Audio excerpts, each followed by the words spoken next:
मस्तूरी के सेवा सहकारी समिति गतिले किसान क्रेडिट कार्ड लोन चेक के वितरण करे गए। एमा किसान मन ला खेती बर एकड़ में 10,600 रुपया के औसत ले दिए जाते और 6,300 खाद भर दिए जाते। ये योजना ले लोगन ला काफी मदद मिला थे। छत्तीसगढ़ सरकार गतिले किसान मन के कर्जा माफी के बाद किसान मन में काफी उत्साह देखे बर मिला थे और केसीसी लोन पर ज्यादा से ज्यादा लोगन जागरूक होके ये योजना के लाभ लेवत है।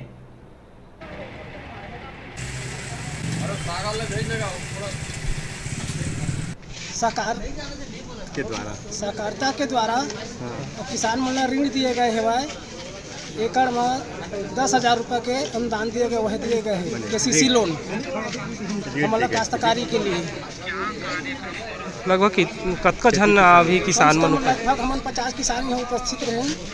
सब झन ला चेक मिली से एकर से आप मन का कृषि करे बर जैसे लगाई के लिए पैसा है और नागर जोताई के लिए एकर उपयोग करे के लिए पैसा केसीसी लिए गए हैं।